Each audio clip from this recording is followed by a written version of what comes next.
še vam za eno krajšo diskusijo, kakšno vprašanje ali kakšno pripombo.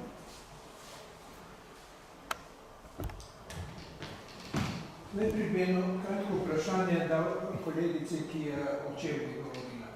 Eno veliko skupino čevljev sem pogrešal, ki je zelo značilna za Slovenci, to je copata. Morda lahko kaj komentirate glede tega, če je to res tako unikatno,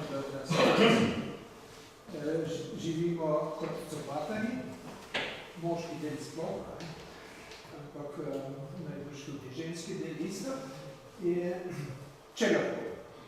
Drugo bi pa, morda potem za kolegico mojo Meto, imel en resen pripombo. Tisti, ki me poznate, veste, da sem ponosen lastnik traktorja. In sicer bi bil že skoraj lahko muzejski primerek, ampak vseeno, resnejše tisti. Seveda je nabava traktorja predstavljala na veliko investicijo. Ampak na drugi strani je seveda traktor znižal ali celo popolnoma odpravil stroške za tisto, kar je prej bilo, se pravi za živino. Če se jaz čisto spominjam svoje mladosti, moj oče je gojil enega vola, mi konja nikoli nismo videli, in tudi na Krasu, ne vem, če jih je bilo 10, ampak tega vola, oziroma pravzaprav kravo, je gojil samo zato, da je imel pogonsko silo za tisto nujno poranje skozi par 3 dni, pa spodnji noga. To je eno. Vzdrževanje živali seveda ravno tako stane.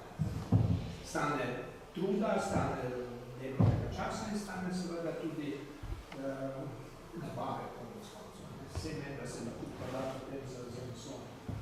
To je resnični del. Pa še ena stvar je. Kadej seveda ni spoznal, da je bilo konec socialističnega oziroma tistih zadrug pred smrtjo, ampak mnogo prej. In kmetijska politika se je vsaj v slovenskem primeru kar močno v 70 letih spreminjala. In zdaj grem k mojemu traktorju. Ta moj traktor je bil nabavljen z državno pomočjo, nekim barter poslov menda s Poljsko, in jih je bilo menda 15,000 Ursusov uloženih ali kupljenih za in teh 15,000 so bili dveh ali treh kategorij.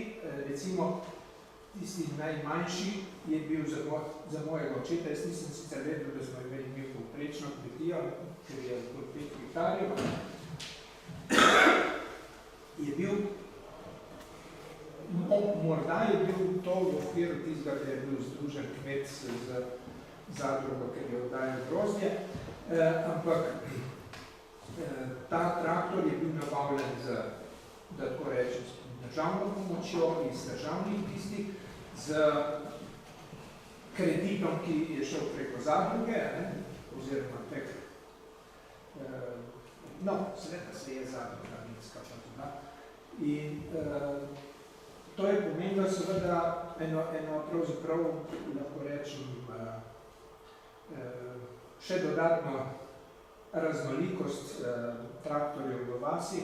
Naenkrat so bili nabavljeni 3. Se pravi, to je mehna vas z 23 recimo gospodarstvi. 3. Od teh sicer moj funkcionira, da boste vedeli, kako je bil gospodaren, ali kako je gospodaren, pa povem, da je njegova ura, ki šteje delovne ure, ali nima kilometrov, šteje delovne ure, ima 1493 delovnih ur. In računajte, da je bil nabavljen leta 1974 ali pa 1975. Vedno spada v kategorijo zelo neizkoriščenih. To, da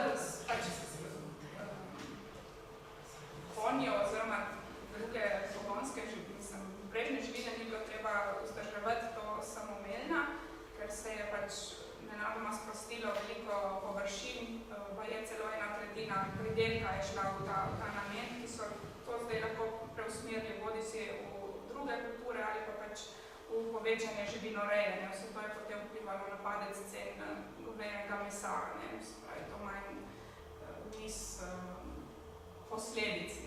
Tudi meso se je v končni fazi bilo večkrat na jedilniku, zato je postalo cenejše. Tako da vse to ima nek izvor. Kar sem po statistikah opazila, je, da se je ta prelom zgodil nekje v sredini 60-ih, se pravi, da so takrat ljudje začeli bolj množično prihajati do svojih traktorjev in da delež traktorjev v družbenem sektorju nekje do sredine 60-ih narašča, potem pada, medtem ko število traktorjev v zasebni lasti v tistem obdobju, se pravi nekje po letu 65 začne pa zelo naraščati.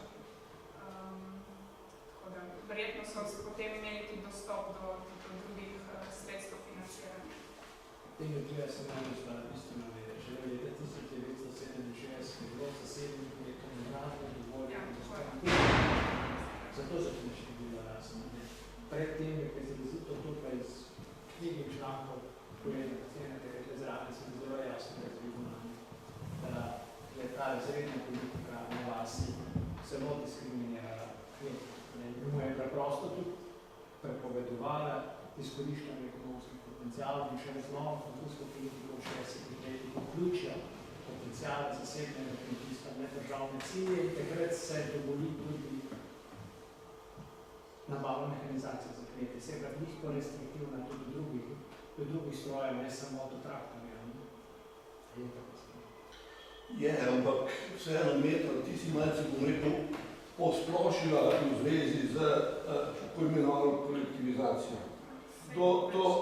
To je zelo kratko obdobje v zgodovini, ne slovenska, ampak sploh slovenska kmetijstva. To ni sovjetska kolektivizacija, ki traja desetletja, ampak to, ki traja 3 leta. 3 leta in v tistih 3 letih, ne vem, koliko je bilo pač traktorjev, ki jih je država nabavila, ampak pa tudi tu ne gre za razlastitev kmeta, ampak gre za obdelovalne zadruge ali delovne zadruge, kjer je pač skupna obdelava, ravno zaradi tega, ker ni bilo traktorjev, so pač mogli ljudje, skupaj stopiti in plus tega, da bo to razdrobljeno posest in tako dalje in tako dalje.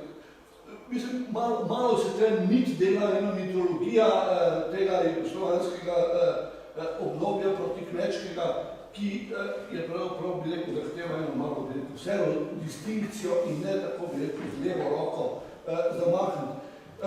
Mimogrede, ker delijo celo proti tem tako imenovanim kolhoznemu tipu zadružništva, ne bom uporabil tisto, kar radi, da moji kolegi, nekateri starejši pravijo, o tem sem že jaz pisal, ampak hočem reči, tako da zdaj bi rekel povšalno, bi rekel z levo roko, bo dati klofuto z levo in desno ni čisto pošteno. Tako je, da treba biti, bom rekel, vse normalno z neko distinkcijo, pa da rekel gefilom, bi rekli. Lahko samo odgovorim, da bom pač v prispevku pač natančneje pojasnila, da se pač ta najhujši pritisk na kmeta nekje zaključil že leta 51. Ali je še odsopati? Odsopati, ja.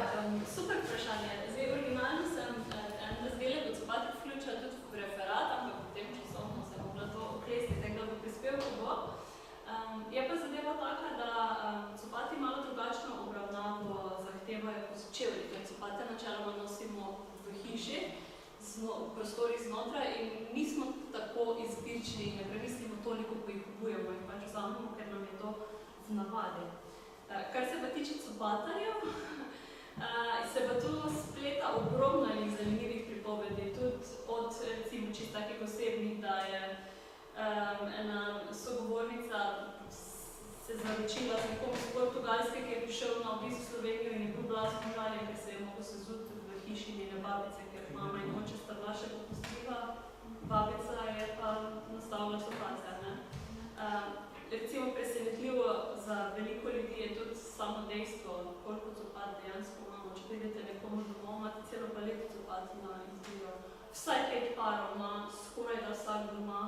Tisti, ki imajo malo večji petok obiskovalcev, imajo tudi do 15, recimo 20.